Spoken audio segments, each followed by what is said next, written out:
السلام عليكم ورحمة الله وبركاته. أعوذ بالله من الشيطان الرجيم. إنما المؤمنون إخوة فأصلحوا بين أخويكم واتقوا الله لعلكم ترحمون. يا أيها الذين آمنوا لا يسخر قوم من قوم عسى أن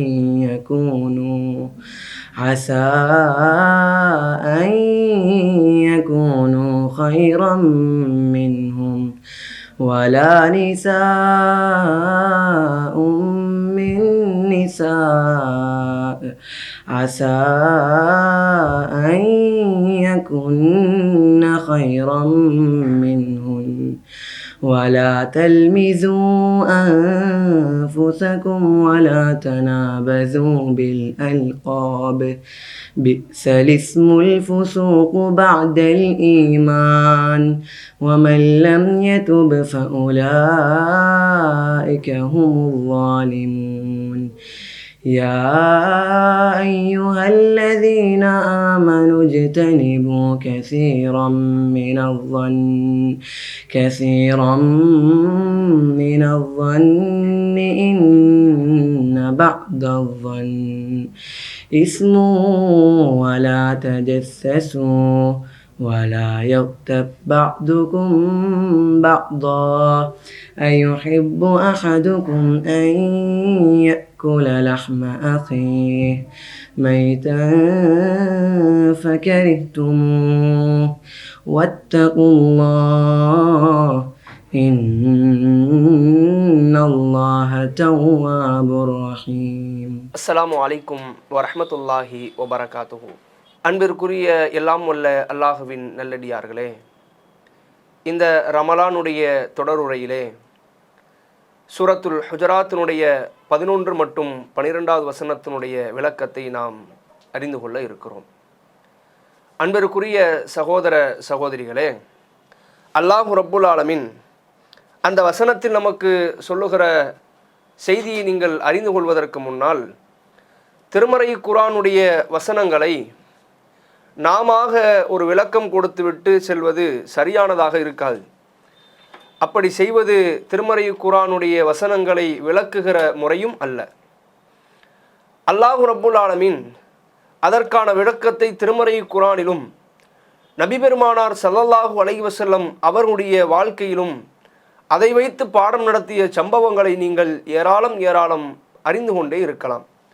அல்லாஹ் ரப்புல் ஆலமீன் இந்த வசனத்தில் சொல்லுகிற பொழுது, இன்னமல் முஃமினூன இஹ்வான் ஃபஅஸ்லிஹு பைன அஹவைக்கும், ஒட்டுமொத்த மூமின்களும் சகோதரர்கள், உங்களுடைய சகோதரர்களுக்கு மத்தியில் நீங்கள் இணக்கத்தை ஏற்படுத்துங்கள். வத்தகுல்லாஹ், அல்லாஹ்வை நீங்கள் பயந்து கொள்ளுங்கள். லஅல்லக்கும் துர்ஹமூன், நீங்கள் அருள் செய்யப்படுவீர்கள் என்று வல்ல அல்லாஹ் நமக்கு முதல் வசனத்தில் விளக்குவதை பார்க்கிறோம். அல்லாஹ் என்ன சொல்ல வருகிறான் இந்த வசனத்திலே? இன்னமல் முஃமினூன இஹ்வான், மூமின்கள் அனைவருமே சகோதரர்கள் என்கின்ற சகோதரத்துவ அந்த விஷயத்தை அல்லாஹ் ரப்புல் ஆலமீன் இந்த அடிப்படையிலே இந்த வசனத்தினுடைய முதல் துவக்கத்தில் அல்லாஹ் பேசுவதை பார்க்கிறோம். இன்றைக்கு சகோதரத்துவம் குறித்து நாம் உங்களுக்கு எடுத்துரைக்க வேண்டும் என்றால் வேறெங்கோ நடந்த சம்பவத்தையோ புதிதாக நடந்து கொண்டிருக்கிற சம்பவத்தையோ பற்றி பேச வேண்டியதில்லை. இன்றைக்கு சமகாலத்தில் நமக்கு மத்தியில் நடந்து கொண்டிருக்கிற நீங்கள் சம்பவங்களை எடுத்து பாருங்கள். அல்லாஹ் ரப்புல் ஆலமீன் எப்படி இந்த வசனத்தை வைத்து நம்முடைய வாழ்க்கையை நடைமுறைப்படுத்த சொன்னானோ அது கனக்கச்சிதமாக இன்றைக்கு இருக்கிற மூமின்களுடைய வாழ்க்கையில் பொருந்தி போவதை நீங்கள் பார்க்க முடியும். ஏன் அல்லாஹ் மூமின்கள் சகோதரர்கள் என்று சொல்லி அந்த மூமின்களுக்கு மத்தியிலே நீங்கள் இணக்கத்தை ஏற்படுத்துங்கள் என்று சொல்ல வேண்டும்? இன்றைக்கு இருக்கிற சகோதரத்துவத்தினுடைய நிலை என்ன தெரியுமா? ஒரு காலம் இருந்தது, சகோதரர்கள் என்றாலே உடன் பிறந்தவர்கள் என்பதை தாண்டி பொதுவாகவே 2 விதமான நட்புக்கள் மனிதனுக்கு உண்டுங்க. 2 விதமாக இருக்கும். ஒன்று குடும்ப உறவு, மனைவியை வைத்து உறவு, தாய் தந்தையை வைத்த ஒரு நட்பு, அண்ணன் தம்பி என்ற உடன் பிறந்த சகோதரனை வைத்து சகோதரியை வைத்து என்று இப்படியான ஒரு உறவை அல்லாஹ் நமக்கு கட்டமைத்திருக்கிறான். அதன் மூலம் இருக்கக்கூடிய அந்த நட்பும் அந்த பரஸ்பரமும் அந்த பாசமும் தனி. இரண்டாவது விதம் உண்டேன், கொள்கை ரீதியான அல்லாஹ் நமக்கு தந்திருக்கிற இந்த சத்திய கொள்கையின் மூலம் நம்மிடத்திலே சகோதரர்களாய் இணைந்தவர்களை வைத்து அல்லாஹ் நமக்கு மிகப்பெரிய ஒரு சகோதரத்துவ சாம்ராஜ்யத்தை கட்டமைத்து வைத்திருக்கிறான். எவ்வளவு பேர் பாருங்களேன், இப்போ ஒரு ஆள் வஃபாத் ஆகிறார், தௌஹீத் சிந்தனையிலிருந்து தௌஹீத் கொள்கையிலிருந்து. எங்கோ ஒரு சகோதரர் மரணித்து போவாராக இருந்தால் அந்த சகோதரருக்காக எங்கோ இருக்கிற வளைகுடா நாடுகளிலே ஒருத்தர் மரணிக்கிறார், அல்லது அரபு அமீரகத்திலே ஒருவர் மரணிக்கிறார், இன்னும் பிற வெளிநாட்டு வாழ் மக்களாக வசித்து கொண்டிருக்கிற தௌஹீத் சிந்தனை கொண்ட தௌஹீதிலே வாழ்ந்து தௌஹீதிலே மரணிக்கிற ஒருவருடைய நிலை தமிழகத்தில் இருக்கிற ஒருவருக்கு எட்டுமாக இருந்தால் அவருக்காக கையேந்தி அல்லாஹ்விடத்திலே பிரார்த்திக்கிறார். இது சகோதரத்துவத்திற்கான ஒரு எடுத்துக்காட்டாக நாம் பார்க்க முடிகிறது. இன்றைக்கு அந்த சகோதரத்துவம் எப்படி இருந்து கொண்டிருக்கிறது? இவரிடத்தில் நான் பேச மாட்டேன், இவரிடத்தில் நான் பழக மாட்டேன், இவரோடு நான் சண்டை பிடித்து வாழ்வேன், இவருக்கும் எனக்கும் எந்த ஒட்டும் இல்லை உறவும் இல்லை என்று ஒரு மோமீன்களுக்கு மத்தியில் அல்லாஹ்வை ஈமான் கொண்ட ஈமான்தாரிகளுக்கு மத்தியிலே இது போன்ற ஒரு நிலை நீடிக்குமாக இருந்தால் நம்முடைய சுவனத்திற்கு செல்லுகிற நிலை கேள்விக்குறியாகிவிடும் என்று அல்லாஹ்வுடைய ரசூல் ஸல்லல்லாஹு அலைஹி வஸல்லம் அவர்கள் நமக்கு சொன்னார்கள். இன்னைக்கு இருக்கிற சகோதரத்துவத்தை பற்றி பேசுவதற்கு முன்னால் நபிகள் நாயகம் ஸல்லல்லாஹு அலைஹி வஸல்லம் அவர்கள் வார்த்தெடுத்த வளர்த்த அவருடைய பட்டறையிலே வாழ்ந்த சகாபா பெருமக்கள் எப்படி வாழ்ந்தார்கள் என்கின்ற ஒன்று இரண்டு நீங்கள் உதாரணத்தை பார்த்தாலே போதும் அல்லாஹ்வுடைய அருளினால் அவர்களை போன்ற ஒரு சகோதரத்துவத்தை பாராட்டுகிற, பரஸ்பரத்தை மேற்கொள்கிற, அன்பை வெளிக்காட்டுகிற ஒரு தனத்தை நீங்கள் வேறு எங்கும் பார்க்க முடியாது. ஹுதைஃபா ரலியல்லாஹு அன்ஹு அவர்கள் போர்க்களத்திலே நிற்கிறார். உஹது போர்க்களத்திலே எதிரிகளை வீரதீரமாய் போர் செய்து கொண்டிருக்கிறார்கள் முஸ்லிம்கள். அல்லாஹ்வுடைய ரசூல் மலையிலே நிப்பாட்டி அம்பெறியக்கூடிய வீரர்களை நீங்கள் இறங்கி வராதீர்கள் என்று கட்டளை போட்டும் கீழே இறங்கி கனிமத்தை புறக்கு வந்தவர்கள் எதிரே சுற்றி வந்த எதிரிகளால் தாக்கப்பட்டு குத்தப்பட்டு பல உயிர்கள் சேதப்படுத்தப்பட்டது. இந்த நேரத்தில் ஹுதைஃபா ரலியல்லாஹு அன்ஹு அவருடைய தந்தை யமான் ரலியல்லாஹு அன்ஹு அவர்கள் போர்க்களத்திலே போர் செய்து கொண்டிருக்கிறார். எதிரிகள் என்று நினைத்து ஈமான்தாரிகள் அனைவருமே ஹுதைஃபா ரலியல்லாஹு அன்ஹு அவருடைய தந்தையை வாளால் வெட்டி வீழ்த்துகிறார்கள். பின்னால் இருக்கிற ஹுதைஃபா ரலியல்லாஹு அன்ஹு அவர்கள் என்னுடைய தந்தை என்று கத்துறாரு. வாப்பா போயிட்டு இருக்காரு, எங்க வாப்பா விட்டுருங்கிறாரு. ஈமான் கொண்ட சமுதாய மக்கள் அவருடைய தந்தை என்று தெரியாமல் எதிரிகளை நினைத்து கொன்று விட்டார்கள். இப்ப பாருங்களேன் விஷயத்தை, வாப்பா கொல்லப்பட்டு கிடக்காரு, வாப்பா வஃபாத் ஆயிட்டாரு. இந்த நேரத்திலும் கூட ஹுதைஃபா ரலியல்லாஹு அன்ஹு அவர்கள் அல்லாஹ்விற்காக அந்த சகோதரர்களை மன்னித்து விட்டார் என்ற செய்தியை நீங்கள் சஹீஹ் புகாரி முஸ்லிம் போன்ற ஹதீஸ் கரணங்களில் பார்க்க முடியும். இன்றைக்கு இருக்கிற சகோதரத்துவம் அப்படியா? அப்படித்தான் இன்றைக்கு சகோதரத்துவம் வெளிப்படுகிறதா? இல்லைங்க. ஒரு பேச்சு பேசிட்டாலே எவ்வளவு சண்டைங்கிறீங்க. ஏதோ சமுதாயத்தை பிளவுபடுத்தியதை போன்ற ஒரு பிம்பத்தை இன்றைக்கு இருக்கிற அல்லாஹ்வை ஈமான் கொண்ட ஒரு மூமின்கள் செய்கிறார்கள் என்பதுதான் மிக வருத்தத்திலும் வருத்தமாக இருக்கிறது. அல்லாஹ் ரப்புல் ஆலமீன் திருமறை குர்ஆனிலே எப்படி இந்த சமுதாயத்தை கட்டமைத்தேன் என்பதை சொல்கிறான். மூமின்கள் என்றால் சகோதரர்கள் என்பது தனி. இன்னும் அல்லாஹ்வுடைய தூதர் நபிகள் நாயகம் ஸல்லல்லாஹு அலைஹி வஸல்லம் அவர்கள் சொல்லுகிற பொழுது ஒரு சகோதரன், ஒரு ஈமான் கொண்ட ஒரு ஈமான்தாரி தன்னுடைய சகோதரனை நேசிக்காத வரைக்கும் அவன் ஈமான் கொண்டவனாக ஆக மாட்டான். ஒரு சகோதரனை ஒருவர் நேசிக்காத வரைக்கும் ஒரு ஈமான்தாரி என்று பெயர் சூட்டப்பட்டவன் முழுமையான ஈமான்தாரியாக ஆக மாட்டான் என்று அல்லாஹ்வுடைய ரசூல் ஸல்லல்லாஹு அலைஹி வஸல்லம் அவர்கள் சொல்வதை பார்க்கிறோம். இன்னும் ரசூல் ஸல்லல்லாஹு அலைஹி வஸல்லம் அவர்கள் எந்த அளவிற்கு சகோதரத்துவத்தை ஏற்படுத்தி இருக்கிறார்கள் அனஸ் ரலியல்லாஹு அன்ஹு சொல்கிறார்கள். அப்துர் ரஹ்மான் இப்னு அவுஃப் என்கின்ற நபி தோழரும் அதே போன்று மதீனாவாசிகளான பல பேர் ஹிஜ்ரத் செஞ்சு வந்தாங்க. ஆரம்ப காலத்தில் இஸ்லாத்தை ஏற்றுக்கொண்டு ஹிஜ்ரத் செஞ்சு மக்கள்லாம் பயணப்பட்டு வந்தார்கள். அப்துர் ரஹ்மான் பின் அவுஃப் என்பவர் ஹிஜ்ரத் செய்து வந்தார். சாத் பின் ரபியா என்பவர் இங்கே இருக்கிறார். சாத் பின் ரபியாவுக்கும் அப்துர் ரஹ்மான் பின் அவுஃபுக்கும் நபிகள் நாயகம் ஸல்லல்லாஹு அலைஹி வஸல்லம் அவர்கள் சகோதரத்துவத்தை ஏற்படுத்தி வந்தார்கள். 2 பேத்துக்கு ஒரு க்ளோஸ் ஃப்ரெண்ட்ஷிப்பை ஏற்படுத்துறாங்க. எந்த அளவுக்கு அப்படின்னா, தன்னுடைய பொருளாதாரத்தை பங்கிட்டு கொடுக்கிற அளவிற்கு அவர்கள் சகோதரத்துவத்தில் இணங்கி போய்விட்டார்கள், பிணங்கி போய்விட்டார்கள் என்பதை ஹதீஸ்களில் பார்க்க முடிகிறது. இன்னும் எந்த அளவிற்கு அல்லாஹ்வுடைய தூதர் நபிகள் நாயகம் ஸல்லல்லாஹு அலைஹி வஸல்லம் அவர்கள் இந்த சகோதரத்துவம் குறித்து இந்த வசனத்தின் மூலம், இந்த ஒற்றை வசனத்தை வைத்து இஸ்லாம் சகோதரத்துவத்திற்கு எவ்வளவு முக்கியத்துவம் கொடுக்கிறது, சகோதரத்துவத்தை ஒருவர் எப்படியெல்லாம் பாதுகாத்து பராமரித்து அதை உடைக்காமல் வாழ்ந்து மரணிக்க வேண்டும் என்பதற்கான செய்திகளை நான் எடுத்து காட்டுகிறேன். திருமறை குர்ஆனுடைய வசனங்களும் நபிகள் நாயகம் ஸல்லல்லாஹு அலைஹி வஸல்லம் போதனைகளில் இருந்து உள்ளதுதான் இது போன்ற செய்திகள். அதே போன்ற செய்தி புகாரியிலே நீங்கள் 6011வது இலக்கத்தில் பார்க்கலாம். தனல் முஃமினூன ஃபி தராஹுமிஹிம், ஒருவருக்கொருவர் கருணை புரிவதிலும் அன்பு பாராட்டுவதிலும் இரக்கம் காட்டுவதிலும் ஒரு இறை நம்பிக்கையாளர் நீங்கள் எப்படி பார்ப்பீர்கள்? அல்லாஹ் ரப்புல் ஆலமீன் நபிகள் நாயகம் ஸல்லல்லாஹு அலைஹி வஸல்லம் அவர்களை வைத்து தெள்ளத்தெளிவாய் சொல்லி காட்டுகிறான். கமஸலில் ஜஸம், ஒரு உடலை போன்றவர்கள்.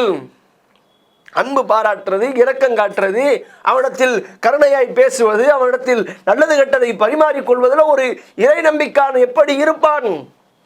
ஒரு உடலை போன்றவன் என்று அல்லாஹ்வுடைய தூதர் நபிகள் நாயகம் ஸல்லல்லாஹு அலைஹி வஸல்லம் அவர்கள் சொல்லிவிட்டு சொன்னார்கள்.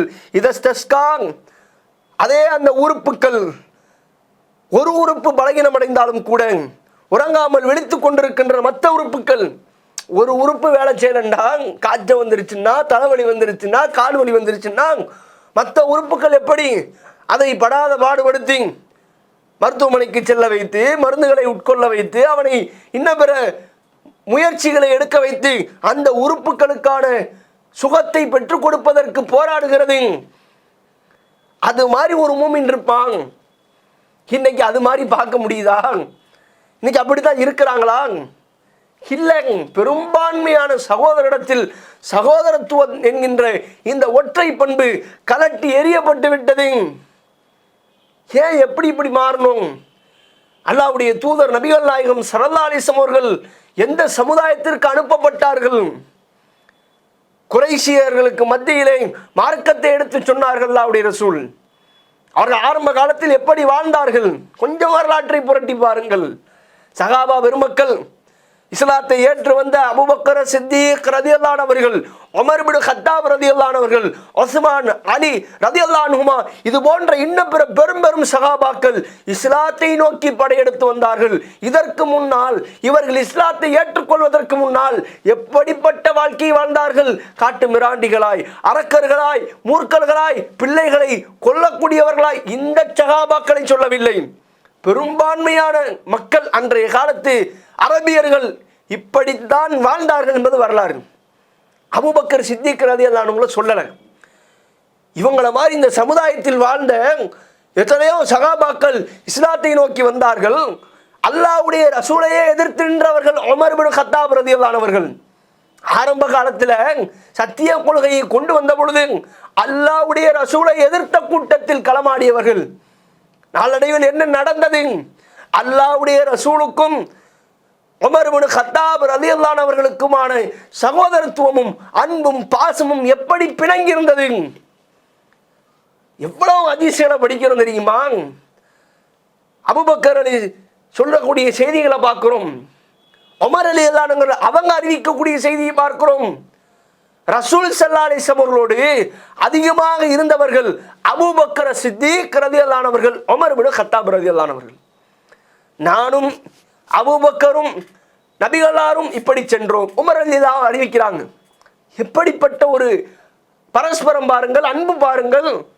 நபிகளார் பாதுகாத்து வைத்திருந்த சகோதரத்துவம் இது. இது இந்த சகாபாக்களோடு மட்டும் இல்லைங்க, சுற்றியிருந்த மற்ற சகாபாக்களுக்கு மத்தியிலும் இப்பேற்பட்ட ஒரு பரஸ்பரத்தை தான் அல்லாஹ்வுடைய ரசூல் ஏற்படுத்தி வைத்தார்கள். எந்த அளவுக்கு நீங்க பார்க்கலாம்.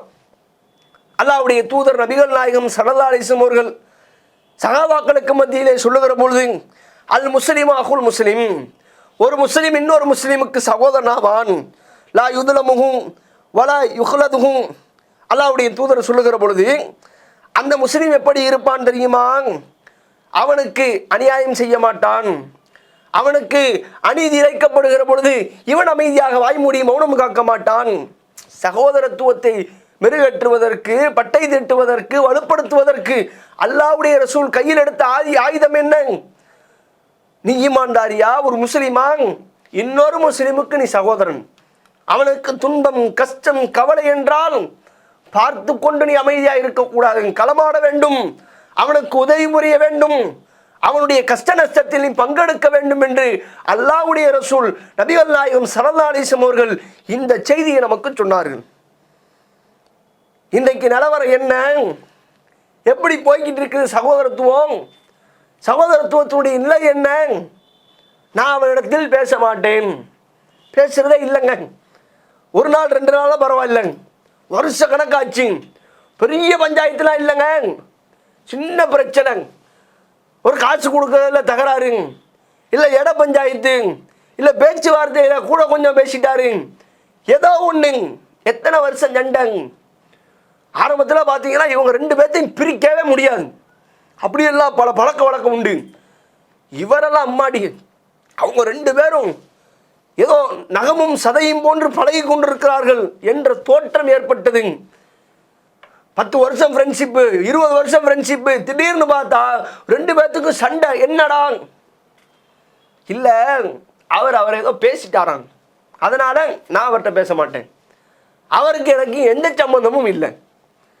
இப்படி ஒரு அல்லாஹ்வை நம்பிக்கை கொண்ட ஒரு அடியார்கள் விலகி போவது எவ்வளவு வருத்தமான செய்தி. நீங்கள் ஒன்றை புரிந்து கொள்ளுங்கள், மனக்கசப்போடு இந்த துனியாவிலே நீங்கள் எத்தனை நாட்களை கடந்து விடுவீர்கள்? அல்லாஹ்வுடைய ரசூலுக்கு இல்லாத சோதனைகளாக நீங்க சந்திச்சிட்டீங்க. தன்னோடு பழகியவர்கள், தன்னுடைய சமுதாயத்தவர்கள், தன்னுடைய குடும்பத்தவர்கள் உள்ளத்தால் அவருடைய நோவினை செய்த நோவினைகள் எத்துணை. அல்லாஹ்வுடைய ரசூல் தட்டி விட்டு போயிட்டே இருந்தாங்களே, அது மாதிரி போக முடியாதா? அபூபக்கர் சித்திக் ரலியல்லாஹு அன்ஹுடைய வாழ்க்கை வரலாற்றிலே மிகப்பெரிய ஒரு பக்கம் உண்டு. அன்னை ஆயிஷா நாயகியுடைய அவதூறு சம்பவம் குறித்து உங்களுக்கு நான் சொல்ல வேண்டும் என்றால் இந்த நேரம் போதுமானதா இருக்காது, சுருக்கமாய் சொல்லி முடிக்கிறேன். ஆயிஷா நாயகி மீது அவதூறு பரப்பப்படுகிறது, ஒட்டுமொத்த ஊரும் பரபரப்பாய் பற்றி எறிகிறது. அல்லாஹ்வுடைய ரசூல் அல்லாஹ்வின் புறத்திலிருந்து தீர்ப்பு வருகிற வரைக்கும் நான் எதையும் பேச மாட்டேன் என்று வாய்மூடி இருக்கிறார்கள். அன்னை ஆயிஷா நாயகி கண்ணீர் விட்டு கதறி கொண்டிருக்கிறார்கள். அபூபக்கர் சித்திக் ரலியல்லாஹு அன்ஹு அவர்கள் இதையெல்லாம் பார்த்துவிட்டு ஒரு முடிவுக்கு வந்தார்கள். அவதூறு பரப்பிய கூட்டத்திலே தன்னால் உதவி செய்யப்படுகிற மிஸ்தக் என்கின்ற நபி தோழரும் உண்டு. அந்த தோழருக்கு இனி நான் உதவி செய்யவே மாட்டேன் என்று அல்லாஹ்வுடைய தூதருடைய உற்ற தோழர் அபூபக்கர் சித்திக் ரலியல்லாஹு அன்ஹு அவர்கள் இந்த வார்த்தையை சொன்னார்கள். கொஞ்சம் யோசிச்சு பாருங்க, யாரா இருந்தாலும் இதுதான் நிலவரம். அபூபக்கர் சித்திக் ரலியல்லாஹு அன்ஹுடைய அந்த வாழ்க்கை வரலாற்றை அவதூறு சம்பவத்தை படிக்கிற போதே நம்முடைய உள்ளம் சொல்லுகிறது, அபூபக்கர் சித்திக் ரலியல்லாஹு அன்ஹு அவர்கள் எடுத்த முடிவு சரி, கரெக்ட். என்னதான் இருந்தாலும் பேசியிருக்க கூடாதுல்ல. மற்ற சகாபாக்கள் பேசுறாங்க, சரி, மிஸ்தக் ஏன் பேசினாரு? மிஸ்தக் பேசுறதுக்கு என்ன தேவை வந்துச்சு? அவர் என்ன செஞ்சிருக்கணும்? நம்ம வரலாறு படிக்குமோ நமக்கு தோன்ற சிந்தனை என்ன, அவர் பேசாம விலகி இருக்கலாமே. அபூபக்கர் சித்திக் ரலியல்லாஹு அன்ஹுடைய குடும்பத்தாரில் ஒருவராக பார்க்கப்பட்டவர் மிஸ்தக் ரலியல்லாஹு அன்ஹு அவர்கள், அவர் இப்படி பேசிட்டாரே, வருத்தத்திற்குரிய செய்தியை சம்பவத்தை செய்து விட்டாரே என்ற சிந்தனை வரலாற்றை படிக்கிற உங்களுக்கும் எனக்கும் வருகிற சிந்தனை. அதே மனநிலை தான் அபூபக்கர் ரலியல்லாஹு அன்ஹு அவர்களும் இருந்தார்கள். ஆனா அல்லாஹ் போட்ட போடு என்ன தெரியுமா? அல்லாஹ் உங்களை மன்னிப்பதை நீங்கள் விரும்பவில்லையா? தப்பு தான் செஞ்சிட்டாங்க தான், அதனால அவங்களுக்கு செய்கிற உதவியை, அவரிடத்தில் நடந்து கொள்ளுகிற அந்த நடத்தையை, அன்பை, பரஸ்பரத்தை, பாசத்தை நீங்கள் உடைத்து விடுவீர்களா என்பன போன்ற அல்லாஹ் கேள்வி கேட்கிறான். அல்லாஹ் உங்களை மன்னிப்பதை நீங்கள் விரும்பவில்லையா? அவரை நீங்கள் மன்னிக்கிற பொழுது அல்லாஹ்வுடைய மன்னிப்பு உங்களுக்கு கிடைக்குமே. ஏன் சகோதரத்துவத்தை உடைக்கிறீங்க? அந்த கண்ணோட்டத்திலான அல்லாஹ்வுடைய வசனம். அந்த வசனம் எவ்வளவு பெரிய சம்பவம் நடந்திருக்கு. அல்லாஹ் யாரின் பக்கம் நிற்கிறான்? அபூபக்கர் சித்திக் ரலியல்லாஹு அவர்களுக்கு பாவத்தை மன்னிக்கிறேன் என்கிறான். ஆனால் எதிர்புறத்திலே இருக்கிறேன் மிஸ்தக் ரலியல்லாஹு அவருடைய சகோதரத்துவத்தை வல்ல நாயகன் உடைத்துவிடக் கூடாது என்பதற்காக அல்லாஹ் ரப்புல் ஆலமீன் இருவருக்குமான பரஸ்பரத்தை பாசத்தை ஒன்றிணைத்து வைக்கிறானே. அவ்வளவு பெரிய சம்பவம் நடந்து அபூபக்கர் சித்திக் ரலியல்லாஹு அவர்களே எல்லாம் சொல்லிட்டான், மன்னிச்சு போயிட்டே இருங்க, ஒண்ணுமே பிரச்சனை இல்லை, தட்டி விட்டு போயிட்டாங்களே. மூஞ்சிய காட்டல, அவர்கிட்ட அடுத்து கடுகடு சிடு நடக்கல. நம்மள வீட்டில் ஒரு ஆள் இப்படி பண்ணிட்டாருங்க, அடுத்து அந்த ஆளை பார்க்கணும், நீ இருக்குடா உனக்கு, அடுத்து நீ மாட்டாமல் போயிடுவியா, நீ சிக்காமல் போயிடுவியா, உடனே அடுத்து தொலைச்சி கட்டுற. இப்படி பேசக்கூடிய மக்களை பார்க்கிறோம்.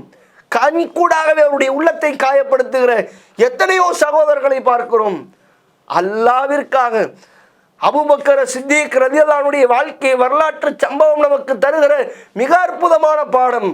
எப்பேற்பட்ட நிலையில் நீங்கள் இருந்தாலும் சரிதான், உங்களுக்கு மத்தியிலே பிணக்குகள் இருக்கலாம், உங்களுக்கு மத்தியிலே மன கஷ்டங்கள் இருக்கலாம், இருவருக்கு மத்தியிலே சண்டைகள் சச்சரவுகள் இருக்கலாம். அல்லாவிற்காக நீங்கள் மன்னிக்கிற பொழுது அல்லாஹ் உங்களுடைய பாவத்தை மன்னிப்பான் என்ற செய்தி உள்ளத்தில் ஆழமாய் பதிய வையுங்கள். இப்ப கிளம்புங்க, நான் எந்த நிலையில இருக்கிறேன்? ஒரு 20-25 வருஷம் கடந்து வந்தாச்சு. யார் யாரோடெல்லாம் சண்டை பிடிச்சேன், எங்கெங்கெல்லாம் என்னுடைய நட்பை விட்டு வந்தேன், எதனால போச்சு, ஏன் விட்டேன், யோசிச்சு பாருங்க. அல்லாவுக்காக நீங்க அப்படி வந்துட்டீங்கன்னு வைங்க, அல்லாஹ் உங்களுடைய பாவத்தை மன்னிப்பதற்கு தயார். உங்க மேல தப்பே இல்லைங்க, தப்பு உங்க பக்கம் இல்லவே இல்லை, 100% தப்பு இல்லை. நீங்க கரெக்டா தான் இருக்கிறீங்க, நீங்க சரியா தான் செஞ்சீங்க, தப்பா அவர் பக்கம்தான். இருந்தாலும் அல்லாஹ்வுடைய வசனம் சொல்லுகிறது, ஆளை மன்னிச்சு விட்டுரு. அமெரிக்காவில் நடந்த ஒரு சம்பவம், ஒரு டெலிவரி செய்யக்கூடிய உணவை கொண்டு போய் குடிக்கக்கூடிய ஒரு food delivery boy food delivery பண்றாரு. அங்க இருக்க 4-5 பேர் சேர்ந்து அவரை அடிச்சு பிடிங்க காசை பறிக்கணும், செல்போனை பறிக்கணும் திட்டம் போட்டு ஆளை கொலை செஞ்சிடறாங்க. கொல்லப்பட்டுட்டார். குற்றவாளிகள் பிடிக்கப்பட்டு நீதிமன்றத்திலே நிறுத்தப்பட்டு விட்டார்கள். எதிரிலே கொல்லப்பட்டவருடைய தந்தை, குற்றவாளி கூண்டிலே குற்றவாளி 2 பேர் நிற்கிறாங்க. நீதிமன்றம் மௌனமாய் நிற்கிறார்கள். தீர்ப்பு வாசிக்கப்படுகிறது. கொல்லப்பட்டவருக்கு அவருடைய தந்தை கொலை விரும்புவாராக இருந்தால் இந்த நீதிமன்றம் கொலையவே தீர்ப்பாக அளிக்கும், கொலை தீர்ப்பாக அளிக்கப்படுகிறது. அல்லது பிணைத்தொகையை வாங்கி கொண்டு அதை அவர் விரும்புவாராக இருந்தால் அதையும் இந்த நீதிமன்றம் ஏற்கும் என்பதை அந்த நீதிமன்றத்தினுடைய நீதிபதி தீர்ப்பாக வாசிக்கிறார். நடந்தது என்ன தெரியுமா? அந்த இடத்திலே குற்றவாளி கூண்டிலே நிற்கிற குற்றவாளியை கொல்லப்பட்டவருடைய தந்தை வேகமாய் ஓடி வந்து அவரை மன்னித்து விட்டேன் என்று ஒற்றை வார்த்தை சொன்னார். ஒட்டுமொத்த நீதிமன்றமும் மௌனமாகிவிட்டார்கள். அவர் கட்டி முடிச்சிட்டு அழுதுட்டு அடுத்த ஒரு வார்த்தையை சொன்னார், எங்கள் இஸ்லாம் எங்களுக்கு சொன்னது இதுதான், மன்னிக்க சொல்லிச்சு, மன்னிச்சிடுறேன் உனைய, எனக்கு இஸ்லாம் போதித்ததால் நான் இதை செய்கிறேன் என்றார். இன்றைக்கு மூமின்களாக இருக்கிற சகோதரர்களுக்கு மத்தியிலே இப்படியான பரஸ்பர உறவை பார்க்க முடியவில்லையே. அல்லாஹ்வை இருவரும் நம்பிக்கை கொண்டிருக்கிறார்கள். இருவருமே லா இலாஹ இல்லல்லாஹ் முஹம்மது ரசூலுல்லாஹ் என்கின்ற ஏகத்துவ கலிமாவை மொழிந்திருக்கிறார்கள். அப்படிப்பட்ட சகோதரர்களுக்கு மத்தியில் இப்படியான சண்டைகளும் சச்சரவுகளும் ஒரு சகோதரத்துவத்தை உடைக்கிற செயல்பாடுகளும் தொடருமாக இருந்தால் நான் அல்லாஹ்விடத்திலே சிறந்த இடத்தை பிடிப்பேனா? இல்லவே இல்லை. 2 பேர்த்துக்கு மத்தியில சண்டை. இப்ப அல்லாஹ்விடத்திலே நீங்கள் எந்த நிலையில் இருக்கிறீர்கள் என்பதை சற்று உணர்ந்து கொள்ளுங்கள். அல்லாஹ்வுடைய தூதர் நபிகள் நாயகம் ஸல்லல்லாஹு அலைஹி வஸல்லம் அவர்கள் சொன்னார்கள், முஸ்லிமிலே நீங்கள் 5014வது செய்தியை நேரம் இருந்தால் எடுத்து படித்து பாருங்கள். படித்து பார்க்க வேண்டிய மிக முக்கியமான நபிமொழி. ஒவ்வொருத்தரும் இந்த படிச்சு பார்க்கணும். துகரல் அமாலு ஃபி குல்லி யௌமி ஹமீஸின் வஸ்னைன், ஒவ்வொரு திங்கள் மற்றும் வியாழன் கிழமைகளில் அல்லாஹ்விடத்தில் அமல்கள் எடுத்து காட்டப்படுகிறது. ஃபயக்ஃபிருல்லாஹு அஸ்ஸ வஜல்ல ஃபி ذلிகல் யௌம், அல்லாஹ் அந்த நாளிலே சிலருடைய பாவத்தை மன்னிக்கிறான். யார் அவர்கள்? அல்லாஹ்வுடைய தூதர் சொன்னார்கள், லா யுஷ்ரிகு பில்லாஹி ஷையான், அல்லாஹ்வுக்கு இணை வைக்காத அந்த சகோதரருடைய பாவத்தை அல்லாஹ் மன்னிக்கிறான். இணை வைப்பு இருந்தால் மன்னிப்பு இல்லை. இரண்டாவது சொன்னார்கள், கானத்து பைனஹு வ பைன அஹீஹி ஷஹ்னான், தனக்கும் தன்னுடைய சகோதரனுக்கு மத்தியிலே சண்டை பிடித்த நிலையில் ஒரு சகோதரன் இருப்பானாக இருந்தால் அவருடைய ஏட்டை அல்லாஹ் ரப்புல் ஆலமீன் பார்க்க மாட்டான், எடுத்துக்கொள்ள மாட்டான் என்பதை அல்லாஹ்வுடைய தூதர் நபிகள் நாயகம் ஸல்லல்லாஹு அலைஹி வஸல்லம் அவர்கள் சொன்னார்கள். இந்த செய்தியை நல்ல ஆழமா படிச்சு பாருங்க. ஒவ்வொரு திங்கள் வியாழன் கிழமையும் அல்லாஹ்விடத்திலே மலக்குமார்கள் நீங்கள் செய்த எல்லா நல்லமல்களையும் எடுத்துச் செல்வார்கள். எடுத்து சென்று அல்லாஹ்விடத்திலே காட்டுகிற பொழுது இணை வைப்பு இருந்தால், அல்லாஹ்வுக்கு நீங்கள் யாரையும் எதையும் இணையாக்கி இருந்தால் அந்த ஏடுகள் தூக்கி எறியப்படும். மற்றொரு ஏடுகள் என்ன? தனக்கும் தன் சகோதரனுக்கும் மத்தியிலே சண்டை பிடித்த நிலையில், பரஸ்பரத்தை உடைத்த நிலையில், சகோதரத்துவத்தை தூக்கி எறிந்த நிலையில் யாரெல்லாம் இருப்பார்களோ அந்த ஏடுகளை அல்லாஹ் ரப்புல் ஆலமீன் தூக்கி ஓரமையுங்கள் என்பான். எதுவரைக்கும்? இரு நபர்களும் சேருகிற வரைக்கும் என்று அல்லாஹ் ரப்புல் ஆலமீன் மலக்குமார்களுக்கு கட்டளை போடுகிறான்.